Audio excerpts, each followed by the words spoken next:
member of Vince Russo's The Brand, and every week on his show, Castrating the Marks, he and Jeff Lane ridicule pro wrestling dirt sheet writers for their inane, hyperbolic, and flat-out fucking asinine commentary on the business.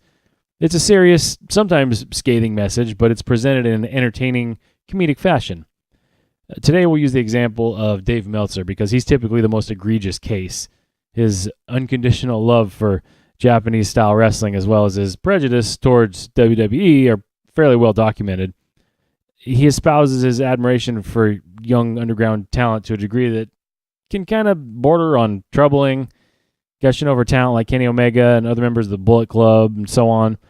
Now, while Dave's reasoning is indeed questionable, I can't pronounce judgment on the talent that he champions on the basis of his glowing opinion alone. I mean, just because he likes a particular wrestler doesn't mean they're garbage. You know, myself, I'm a fan of the Young Bucks. The look, the promo, the aesthetic, the marketing strategy, the whole Young Bucks package has grown into somewhat of a self-made empire for the Massey brothers. Really, the main criticism I hear leveled against them is they don't sell enough. That's interesting. You know who else didn't sell much? Road Warriors, Powers of Pain, Abdul the Butcher, the Steiners, Ultimate Warrior, the list goes on and on. So if minimal selling bugs you, make sure you slander those names as well. Now take Kenny Omega, for example. He's often berated online. Why?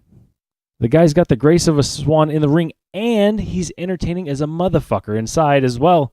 I mean, Street Fighter 2 moves in a match, to a 90s kid like me, that's about as fucking cool as it gets. I mean, that really activates my almonds.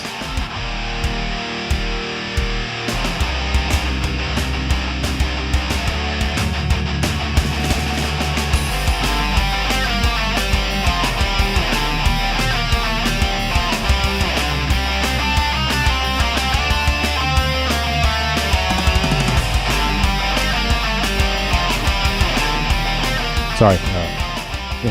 You'll look carried away when I hear Street Fighter 2 music, like that cover of Ken's theme that's available in the link in the description. Anyways, back to Kenny Omega. The guy's promos are fucking good. I mean, maybe not the level of Ric Flair, Jake Roberts promos, but every bit as good as anyone in WWE right now, besides maybe Bray Wyatt. And speaking of WWE, we got to talk about Finn Balor. Now, I've got mixed feelings on the guy. I know a lot of his fans are beyond fucking cringy. We see that every time he makes his entrance. But does that mean his overall brand is bad? I mean, can you really judge an artist on the merits of their fans? Is that fair?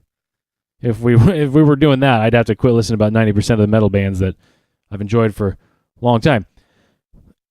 All around, to me, Balor's pretty good. He's not great, but he's not a fucking jabroni. I mean, he's paid dues that most people would never consider. I mean, would you want to scrub toilets and wash ring gear in Japan in some fucking dojo? Probably not. Maybe lay off the guy. I don't know. He's more successful than anyone watching or making this video will probably ever be. Ryan Satin, Dave Meltzer, Brian Alvarez, Wade Keller, they're all worthy of lighthearted ridicule on social media, but don't automatically default to blacklisting anything they put over. You know, I mean, a broken clock's right twice a day, and you really should just form your own opinions. That's about it for this topic, but stay tuned because I'm about to hit 500 subs. And when I do, I'll be making a video thanking a few people who have helped me out along the way. I'll be doing a poll on Twitter in the near future, too, for retro shred metal covers. There'll be one for retro games, and there'll be one for wrestling covers. I'll be taking the 4 most requested songs in each category and then letting you decide which ones I do next. So keep an eye out for that. Until then, stay rad.